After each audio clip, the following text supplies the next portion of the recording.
Many other cities besides St. Louis experimented with kindergarten, but still, it did not catch on with the same rapidity as other institutional innovations like the common school or the high school. By 1900, only 7% of 5-year-olds in the U.S. were in kindergartens, more than 40 years after the kindergartens were first introduced in this country. In 1930, a national assessment concluded that middle and upper-class children were more likely to attend than poorer children. Even by 1950, only 38% of 5-year-olds were enrolled. North Carolina didn't universalize kindergarten until the 1970s. Only for the last 30 years have we been able to speak without exception of a complete K-12 education. And that's still a very far cry from the sort of universal early childhood education that would guarantee public options for 3- and 4-year-olds. What should we make of these limitations in the expansion of kindergarten? For one thing, the educational agenda around 1900 was very large in what needed expanding. Kindergarten was vying for resources that might bolster other parts of the emerging public school system.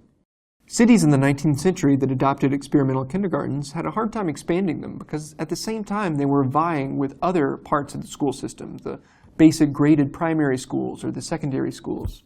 Kindergartens, with their lower student-pupil ratios, originally with their separate buildings, meant that it cost a lot more to offer universal access. Moreover, states were constitutionally required to provide for children 6 and up, while kindergartens were considered more of a luxury when it came to social spending. As we saw in St. Louis, legal language could be used to quash new educational innovations like the kindergarten. But it was more than cost or laws that got in the way. After all, those can be changed if the popular will is there. The kindergarten movement itself was divided over whether it should be a public institution. The early kindergartens were almost exclusively run by women, and they placed a high value on motherliness. Elizabeth Peabody, again who was a founder of the U.S. movement for kindergartens, fought to keep male administrators from ruining her new institution. And she stressed the calling aspect of kindergarten instruction over those professional considerations that preoccupied the public teaching associations.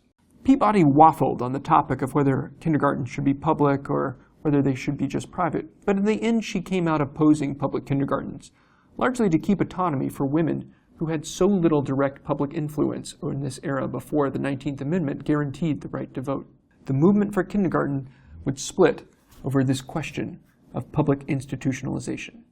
One final reason we should think of for why kindergartens didn't universalize at the same speed as some of these other reforms is that by the 19-teens, the bloom had come off the rose of kindergartens as a sort of super reform.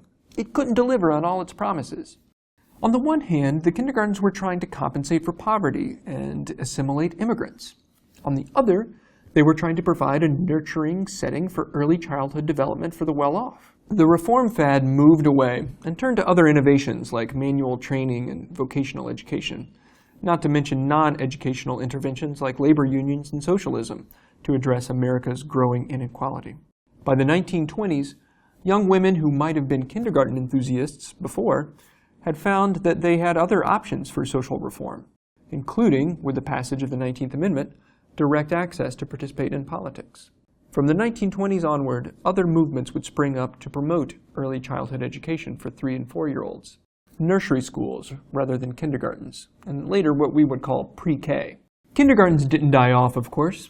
It would evolve into an extra year of elementary school, even if kindergarten would maintain some of its original focus on play, music, character development, and socialization.